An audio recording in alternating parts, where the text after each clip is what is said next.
Hello and welcome to the Empty Glass Podcast.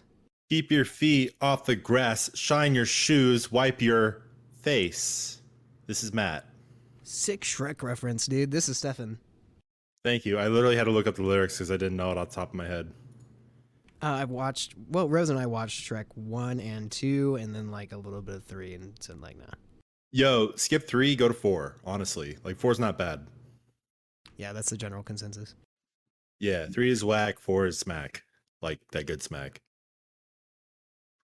Anyway. On that note, how are you doing? Doing pretty good. Ray, everyone press F in the chat for Ray Liotta, who just died today. Yeah, I saw that. Yeah, it sucks. Anyway, moving on.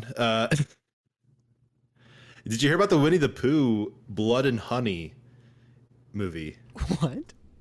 They're making a Winnie the Pooh movie that's about, it's like a horror Winnie the Pooh. It's basically a guy in the Winnie the Pooh mask and there's a piglet mask and they are just going to kill some girl, looks like. Well, thanks for listening to the Empty Glass Podcast. Yeah, thank you for listening. Be sure to subscribe. Nah, dude, that sounds wild. What the fuck? Yeah, apparently I was looking at this earlier. Apparently it's from a company that does a whole bunch of crazy ass like children's stories into like horror films and shit.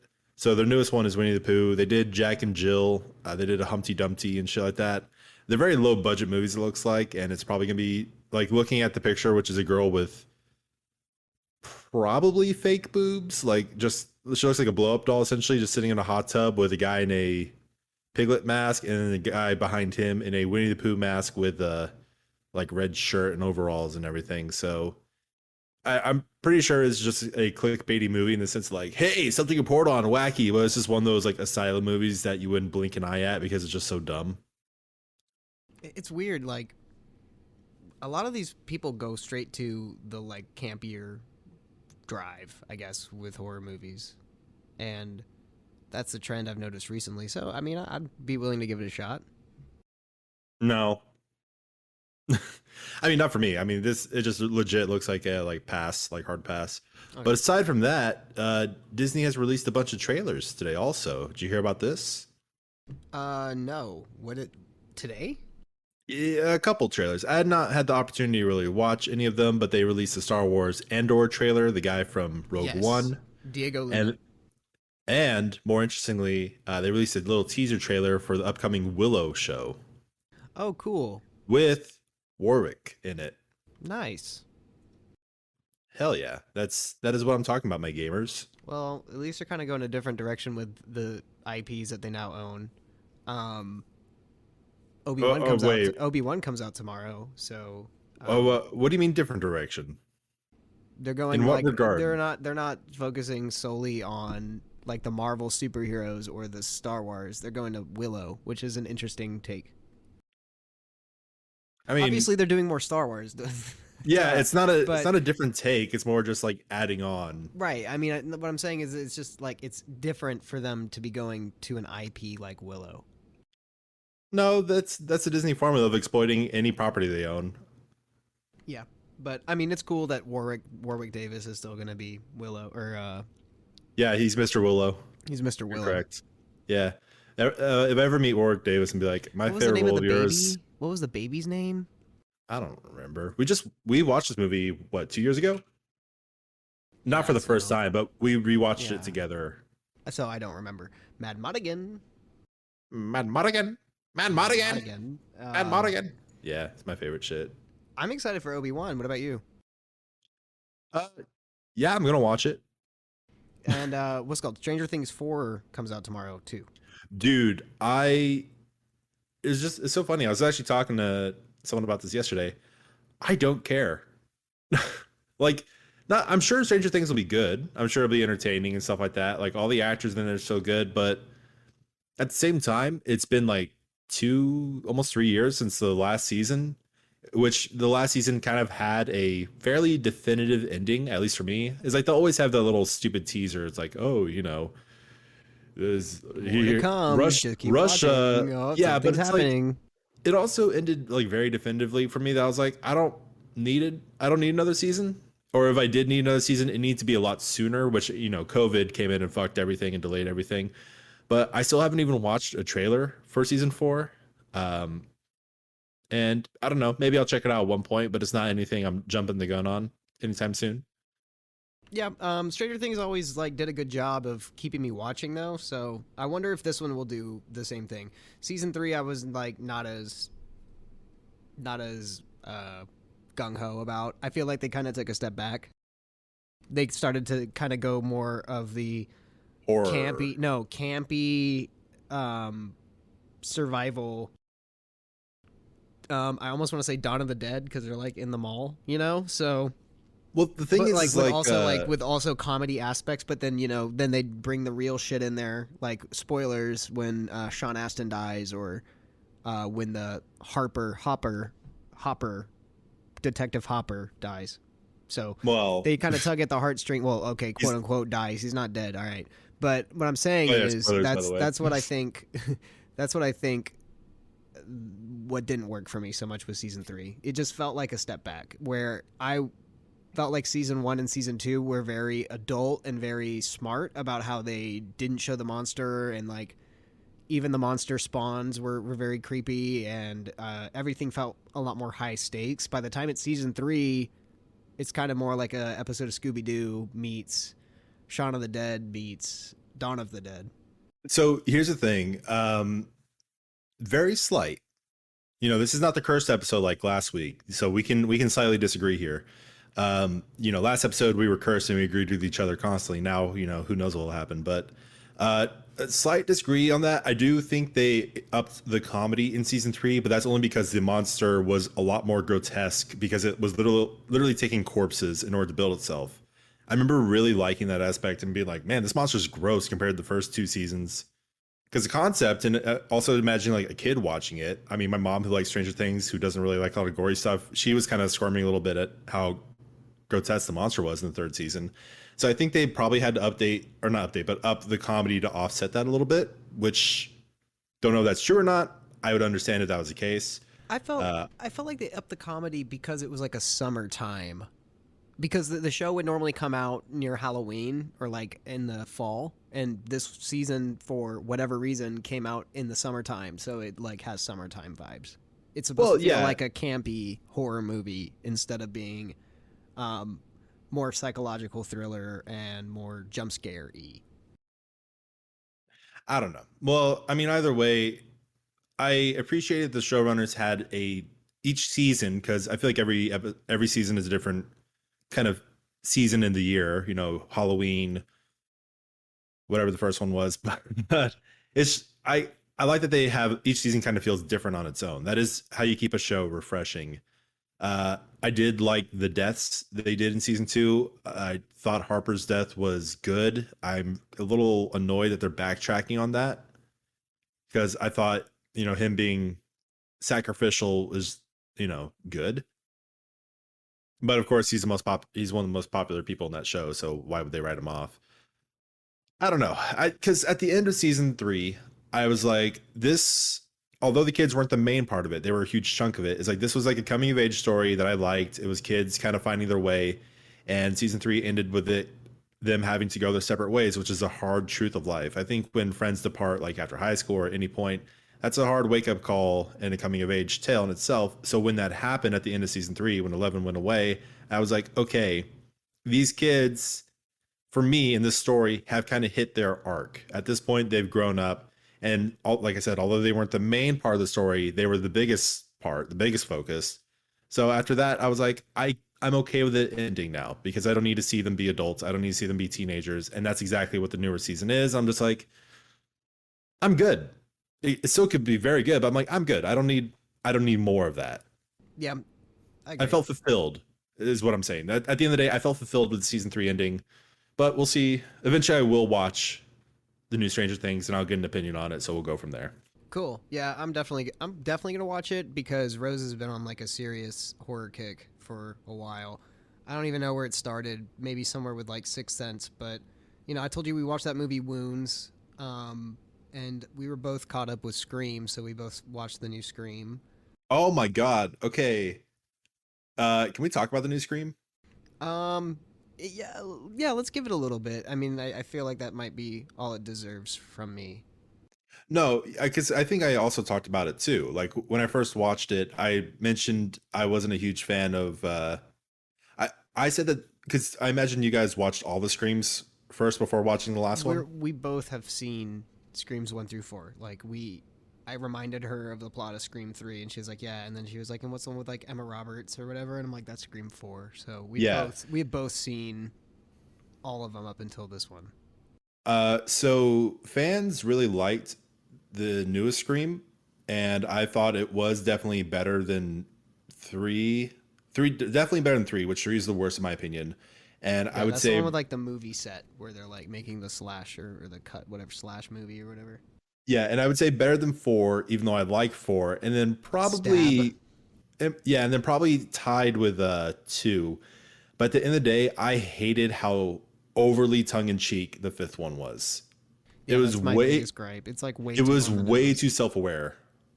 I was like, The Matrix just did this. Can we chill? Yeah, because it's like, yeah, Scream, that was the plot of the first Scream. Is like it was self-aware of horror and stuff like that, and that was the charm of it. This one leaned into it way too hard, like way, way too hard. Like at certain points it was okay, but then other parts it was just really just gag me with a spoon type situation. Yeah, I was like, just leave it alone. We know that you know? Yeah, and then Jack Quaid, son of Dennis Quaid, nephew of Randy Quaid. No way. Yeah, he's in The Boys. That's where his like kind of main popularity came from. The Huh. Boys is a great show, by the way. Season 3 is coming out soon, which that one I'm gonna hop on because I'm excited. Yeah, so he's the son of Dennis Quaid, and he was great. I think he's a really good actor. I did not like the other. Yeah, spoilers. I did not like the other killer Yeah. at all. Like the girl was completely annoying. She was trying So to be a worthless. Matthew. Yeah, she was trying to be a Matthew Lillard type, and I'm like, no, no, no, don't. How dare you stand where he stood? Harry Potter reference. Yeah, how Dumbledore. dare you Snape. stand where he stood? Yeah. Yeah, it's like don't try to be Matthew Lillard. Just be yourself. But I don't know. At the end of the day, I thought it was good, not great. The David Arquette was really good. I forget David Arquette has acting ability, Yeah. and we're spoiling the shit out of this movie in case anyone didn't pick up on that. But his death was it was actually very good. I liked it quite a bit. It was it was the right amount of sad, but not like legitimate sad because it's a movie. It's just weird. I thought like he like stabbed that knife through his cheek or whatever and killed the one of the high school kids in the movie. You know what I'm talking about? In Yeah, the newest Scream? And it was yeah, just yeah. like the knife just like goes through his cheek and I'm like, "Well, how did he die?" But I guess he got stabbed in the stomach first, so. Wait, are you talking about the twin? Yeah, one of the or no, Because I was uh gonna say I thought one of the twins died, but then at the end, like both of them lived. I was like, oh, okay. both the twins lived. I'm talking about like the blonde hair kid. Oh, you know what? This probably goes to the quality of the movie. I remember a lot of things about movies, but I actually forgot a lot of that Yeah. movie. So there you go. Yeah. About Um either way, solid. Don't make any more sequels, but I hope that production company who also did Ready or Not, same group of people that directed. I hope they continue to do more horror stuff because it's very entertaining at the very least. yep. It's Uh competent. It's above competent. yeah. Another movie we watched was Old by M Night Shyamalan. Oh God! Stop, people! Stop watching M Night Shyamalan movies, please. It was alright. It was whatever. What a twist. Nah, but it was Well, okay. It was okay. you know about the comic, right? It's based Yeah, on a it's like based comic. on a comic or something. Is The number one thing I can give credit to M Night Shyamalan is that at least his movies are kind of creative in some sense. no, totally. I thought it Like definitely it's had its moments. That movie had its moments, but Well, what I'm overall, saying is interesting. It has very interesting concepts, but this is a situation where he's adapting from something else. So conceptually, he didn't really come up with anything. What he did add to it was very weird, shitty dialogue, which he always does. Like weird, stilted, like yeah, people can they're say, like, "Hey, who are you? What's your name and what's your occupation?" It's like, "What? Who "Did you see talks like this?" the thing with the kid?" Is like we could grow up together and have mortgages next to each other. It's like what, what the I hell don't is know. It's happening? really weird.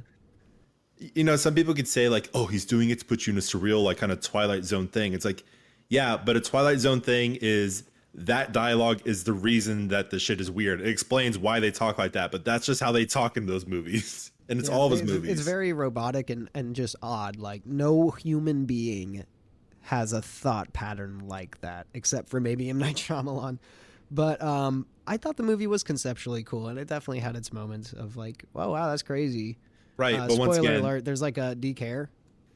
well, You've I've seen it? uh I've had the movie spoiled the shit out of. Like I read the whole synopsis, I watched like a in-depth like breakdown and everything. I think the nastiest thing in that movie is like the lady The who girl ends with up, the bones. yeah, she ends up with like scoliosis and like issues with her bones, like bone She marrow has a calcium problems. deficiency. Right. And so like when she's like trying to chase these kids, like her bones are just breaking all over the place. It's kind of like I kind of laughed at that part. Yeah. It's sad Uh to say that, but it's true. It was kind of silly. a lot of Um, people laughed at that part. Like, when I saw it, I'm like, this looks. I mean, there was a way to, I think, make it more gruesome. I think had they used practical effects, it would have looked cooler. so we watched that movie Wounds, which we've talked about on podcast. It was like whatever. It was an interesting concept, but then it just nosedived. And then another movie that kind of did the same thing was a movie that Rose and I watched yesterday, kind of in passing, but then we both sat down and like intently watched the movie for like the last half hour maybe. Nice. What's that? And it was called. I have to look it up because I can't remember the name right now. It was called The Night House Oh, Rachel Hall. with Rebecca Hall. Rebecca Hall, right. Sorry. Yeah, that was an interesting movie. Yeah, it was kind of cool. Another ending that I thought was actually pretty good. But they just kind of It dovetailed it wrong. drags. And they dovetailed it so weird. It's like if this lady's so fucking freaked out about bodies in a cabin nearby, like why didn't she call the police right away? You know, like it's just like little things like that where it's like y'all are just Well, doing the horror movie gimmick. You know what I mean? And yeah, of course, she didn't quite know what was real and what was fake. Yeah, I got that whole concept. But no, at I'm this saying point, like, she has already kind of figured out what's going on. So I don't know I who in their mean, right mind does that. I don't know. the thing is like in that situation of horror, it's like, why didn't she call the police? Well, because the movie needs to happen. That's why. It's the same as like, why in an action movie can a guy shoot a pistol 20 times without reloading? It's like because the movie needs to happen and an action scene needs to happen. It's one of those minor kind of gripes. Is like, okay. And I guess like you could take the time to say like, oh, they went to police. The police doesn't believe her. But how many times have we had that scene happen in a movie? Like I kind of Too many appreciate it. fucking times. Exactly. So I kind of appreciate a movie that just skips that scene altogether. And that's the sacrifice you get. You get the sacrifice of realism of someone contacting the police by just overwriting that scene. So I'm okay with it. Yeah, I I don't know. Do you agree? Do you think that's a fair pass? I guess so. It's a fair pass, but it's also just like logically, a lot of things didn't make sense in that movie, and it dragged. So Yeah. Oh yeah, I agree with you. It definitely dragged. But I think also some of that can be explained with like she was so depressed she just basically had like a death wish. that could be Like was very just true. looking for a reason to like get attacked and killed and die or something with the amount of depression she had. That could be very true. I don't know. Interesting concept, interesting ideas. Meh Poor movie. execution. Yeah, poor execution. Um, I have you seen Saint Maud? I have not. That one is I hate using this term, but it's that quote unquote elevated horror. So it's a lot more kind of think it slower burn type situations. It's really good. Like it's on Amazon for free if you happen to have Amazon Prime or anything like that. And basically, it's about a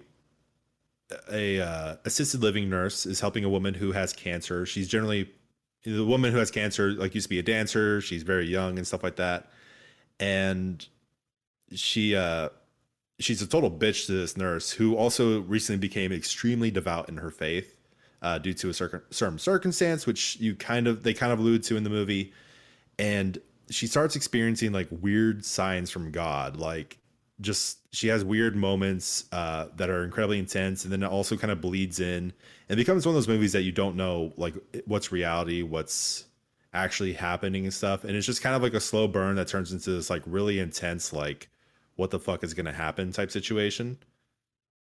That's Uh, cool. I like I movies that do recommend it. that. I think it's an incredibly well made movie, and it just happens to be horror.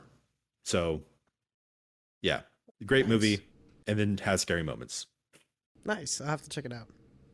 I recommend it. And then I was a movie I wanted to check out was this thing called Censor, which was also, you know, and some of the people I've listened to, like they lump it up with Saint Maud and the quality that it has. And Censor is basically about a 1970s, 1980s. I forgot the exact time frame. England when they had the video nasties. Do you know about Yeah. this? I may have talked about this before on the podcast, but just a quick run through. Basically, video nasties were movies uh, labeled as too graphic for any kind of viewing. So the essentially the MPAA of Britain would block those movies and not allow anyone to watch them. So they would have to pretty much sell them underground or beneath the table and stuff at video stores. And this woman sees someone in one of the movies, and then one of the video nasties. She works for this company that reviews them and censors them. She sees someone who looks like her sister, who's been missing ever since she was a child, and starts kind of diving deeper into this. And they do a really, really cool thing, cinematography wise. I don't want to give away too much, but it's very interesting. I haven't watched it yet, but it's on my list of things. I may actually watch it tonight. That'd be cool. Tonight, I'm definitely gonna delve into. We've been watching Kimmy Schmidt, the Unbreakable Kimmy Schmidt. Oh, how is that? Oh, dude, it's a great show. You haven't seen it? It's really hard for me to watch shows right now. I'm kind of watching Portlandia with my significant other. Well, you guys should definitely try watching Kimmy Schmidt because it vibes the same. Oh! I know what you're talking about. Okay, yeah. I think after that though, we're gonna watch Scrubs because uh, my person was saying that she was wanting to watch Scrubs, and I love Scrubs. So I was like, cool. I don't know. Scrubs is There's a good. bunch of things we have lined up, honestly. That's good. Well, Kimmy Schmidt, the Unbreakable Kimmy Schmidt, should be part of that list. But Censor sounds cool. It sounds like a cool concept. Yeah. So, little side story here. Steph and I are both, we were saying before the podcast started, I was like, we don't have too many topics. So this is just very laid back one. We're just kind of shooting the shit here. Um, when we were looking for Portlandia, because we were both wanting to watch it, because we watched a bunch of episodes, but I don't think we ever watched it all the way through. I was trying to look for it, and it was only on AMC Plus, and I was like, I don't know if I want to add AMC Plus because you know the biggest thing AMC Plus recommends is The Walking Dead, and I don't give a shit about The Walking Dead.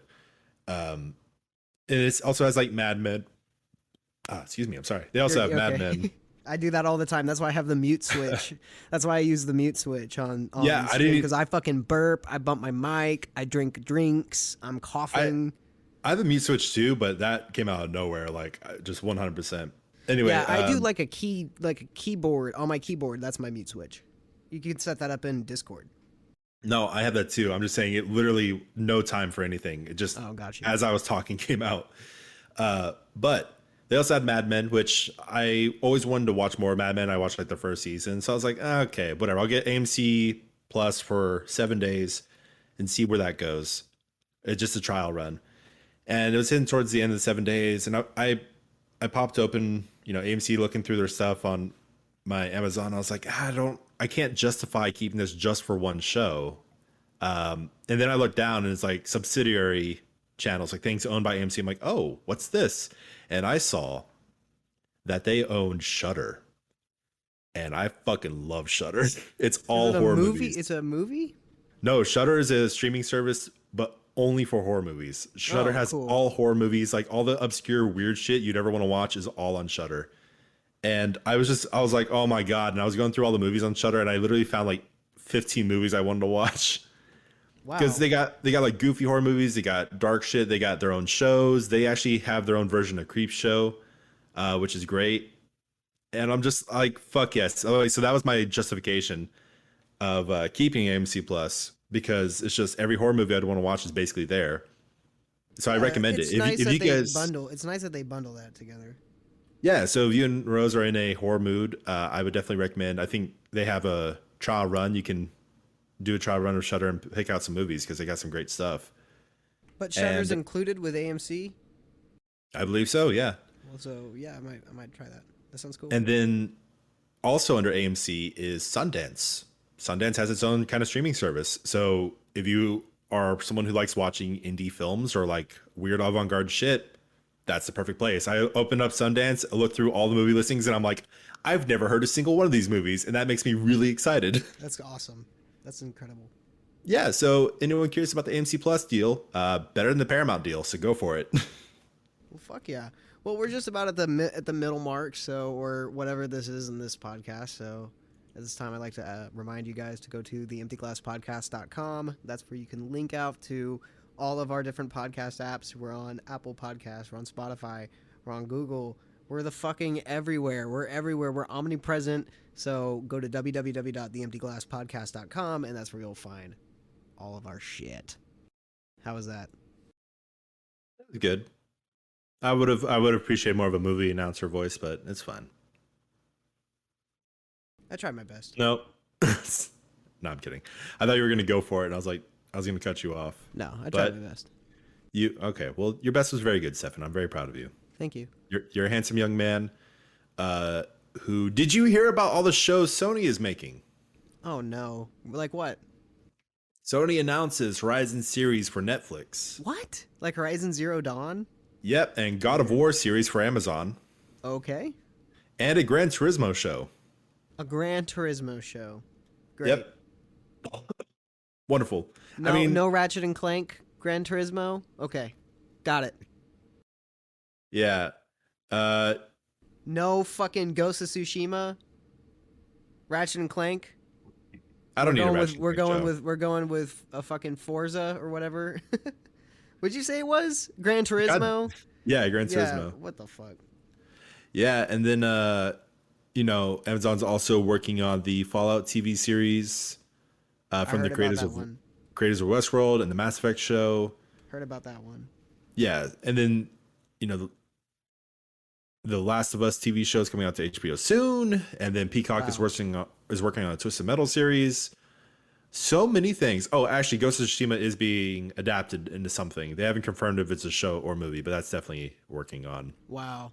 Well, Sony's going the way of Disney, I guess, sort of. But instead, they're just giving their IPs to literally every single different streaming service. That's they're legit whoring their properties out. And that's the thing is like, and I think I've said this before, the disconnect between Sony gaming and the rest of Sony is so substantial because the rest of Sony fucking sucks. Aside from the team that made Into the Spider-Verse, like all their movies that they make and like produce are like fucking awful. They did the Morbius movie, they did Venom and stuff like that. Hey, don't talk shit about Venom, but yeah, Morbius. Venom.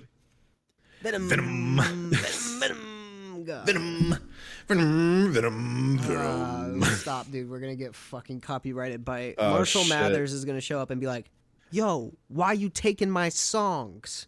Mather Marshalls is gonna show up kissing us on the butt cheeks like, stop it. Yeah, I don't want to Mather Marshalls or Marshall Mathers, neither.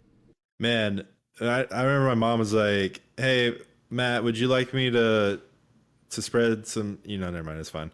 Anyway, yeah, so what do you feel about all these shows coming out? Do you have any kind of opinions over the show adaptability of Horizon or God of War or anything? Whatever. Good luck.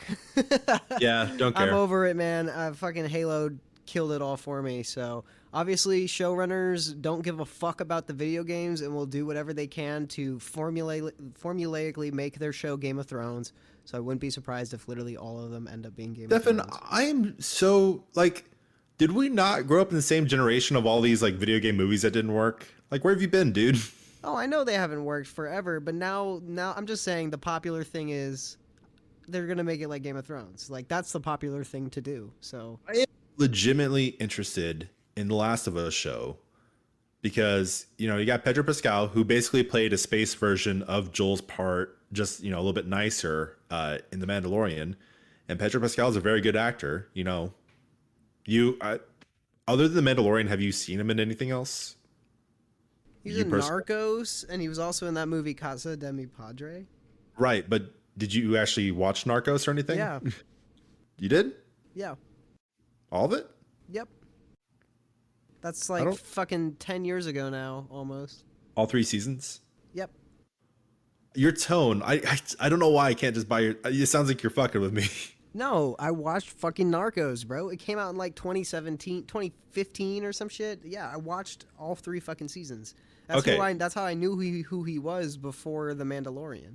Okay, cool. So yeah, that, and also I watched this one movie he was in. It was a good movie. I liked it, but I forgot the name of it, and I forgot a lot about the premise, because it's kind of like a weird indie movie. It's basically he's on a rogue planet with this girl, and he accidentally kind of gets her dad killed, but then they have to work together in order to survive and develop a bond. Once again, kind of Last of Us vibes a little bit, not directly, but just it's he keeps having these situations where it tickles with the idea of Joel, that I think he's a very good casting for it. And the girl who played Ellie was very good in Game of Thrones. She's clearly a good, strong actress, even at that age. So I would love to see her. I'm not gonna get my hopes up if the show is bad, but it has my curiosity, and I'm willing to give it a shot. Yeah. Hopefully they make the tickers as scary as they were in the game. Well, hopefully there's very little of the tickers, because I think the tickers are a very small part of The Last of Us. Yeah, well, of course, but I mean, I thought they were one of the scarier people. Well, the thing is, the clickers are basically the monsters from Quiet Place, Yeah, which I don't know. No, I don't think enough people talked about that. It's like, uh, did the Quiet Place rip off the clickers? probably.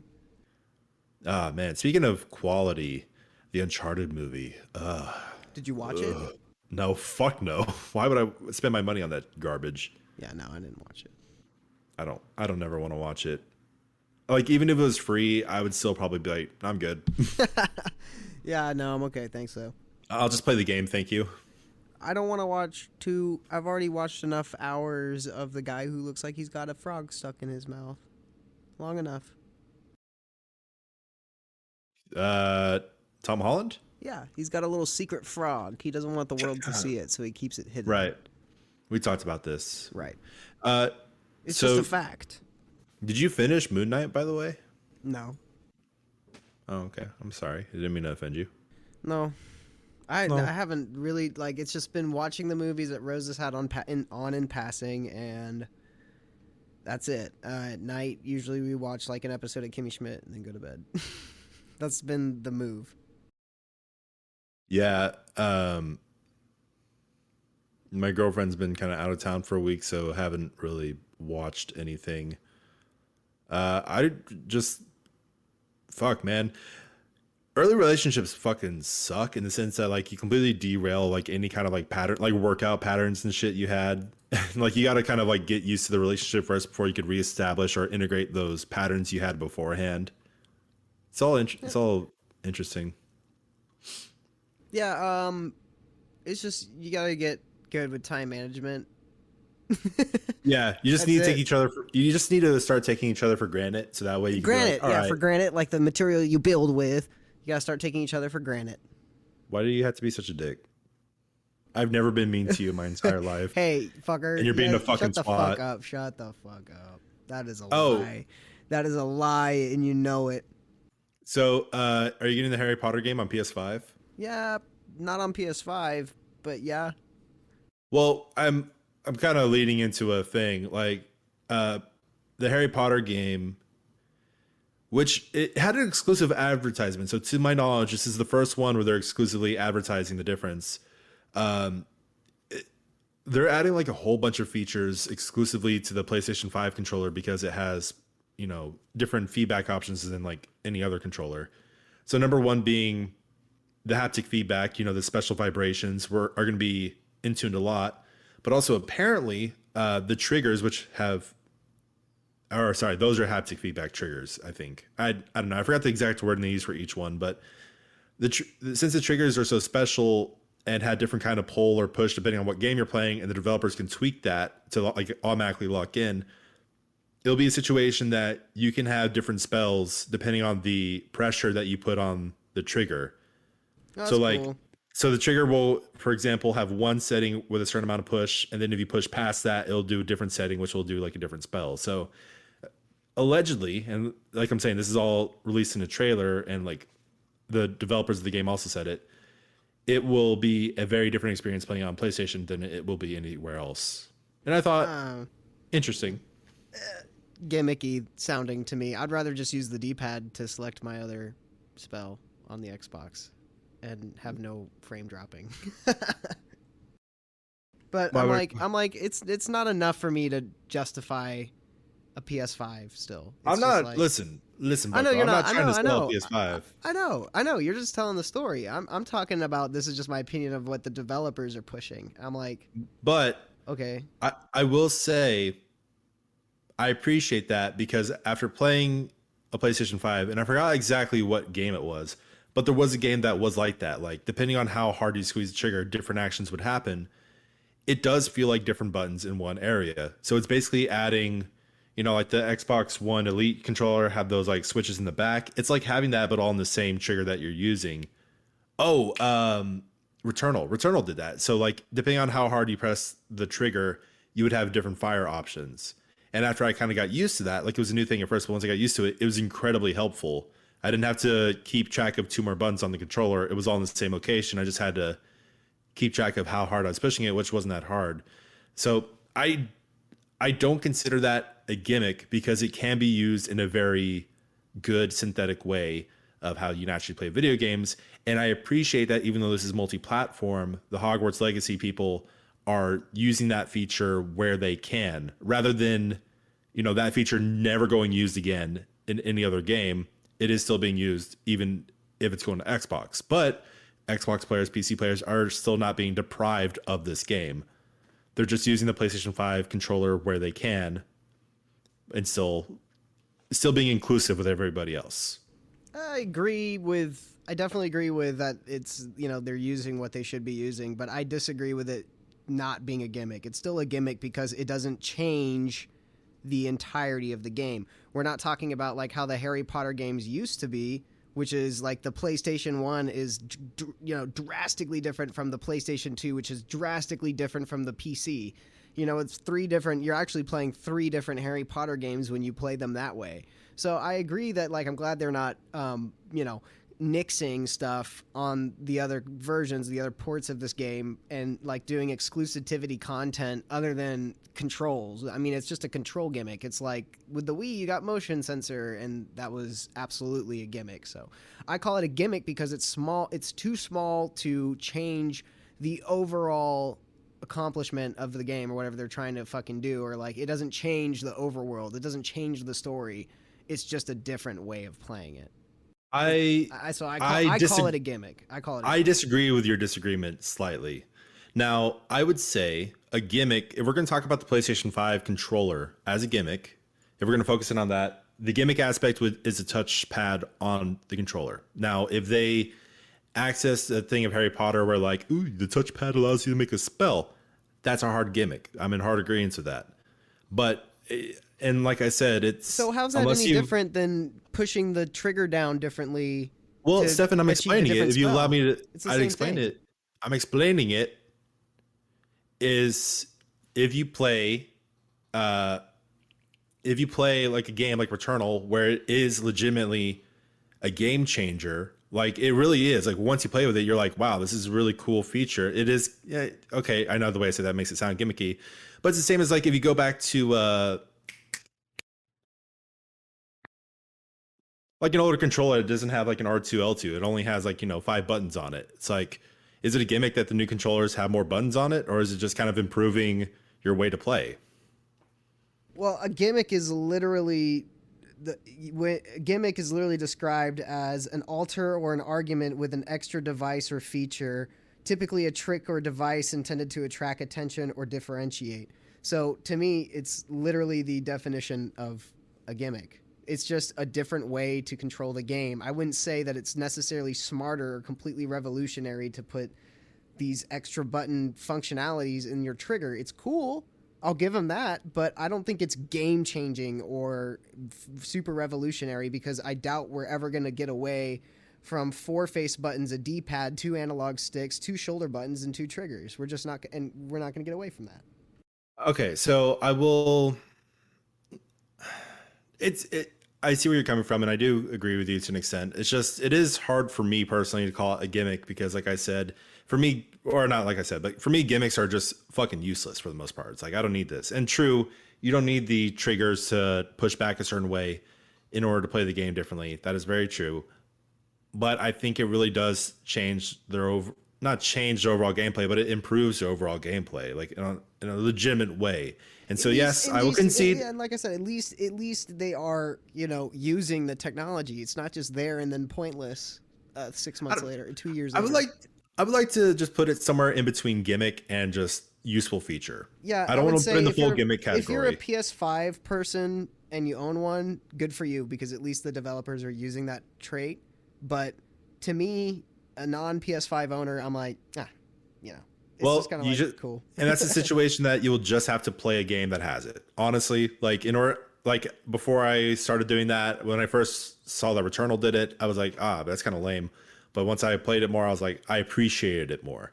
So I'm not saying you'll be sold on it one way or the other, but I think until you give it a chance, you're just kind of, it's a write-off, and that's fine. Like if I'm gonna write off a bunch of Apple shit because I'm never gonna own an Apple product, so it's fine. Like everyone has their. Yeah, I mean, I've definitely experienced the haptic feedback, like as far as it goes for like shooting guns on a PS5, but no, it's different. I'm saying it's different. Like what I'm saying in Returnal is like if you slightly press it in, you do like a spread shot. If you fully press it in, you do like a narrow shot. Like it's like switching between the horizontal or vertical and Dead Space gun. Like that levels of difference in the triggers. Like if you're playing Dead Space and you push the controllers like a little bit in, and then it did a horizontal shot, but all the way in did a vertical shot, but just in a completely different gun aspects. That's what I'm kind of trying to explain to you, but you're not going to understand that until you just sit down and play it. Which, if you ever get a PS5, highly recommend Returnal. There's actually talks that it's coming to PC, which was going to be another topic of mine. Returnal, excellent game. Anyone who has ever been curious about playing it, you absolutely should because it's just a lot of fun.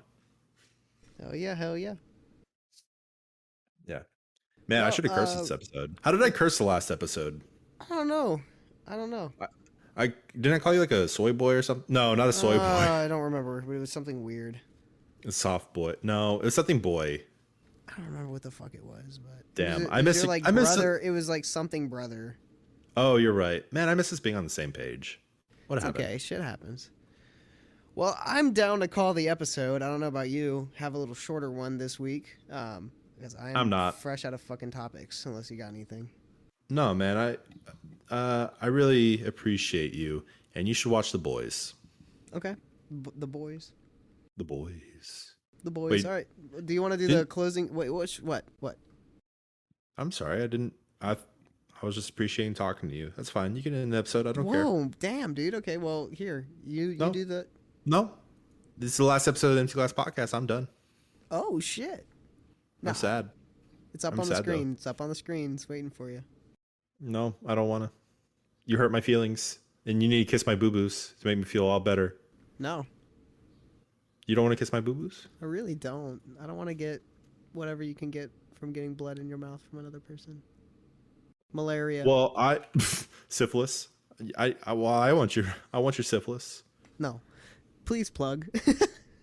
Slurp down my syphilis, Daffy. Daddy. Daffy? Thank you. Thank you for joining the Empty Glass Podcast. This has been Matt and Stefan. If you'd like to hear more episodes, please go to www.theemptyglasspodcast.com. That is TheemptyGlaspodcast.com. We need a shorter podcast title. Anyway, that's all. That's all, folks. Fucking yippee-ki-yay. That's all, folks. That's the quote, right? Slurp her down, baby. Slurp her down. Slurp her down. Slurp her down.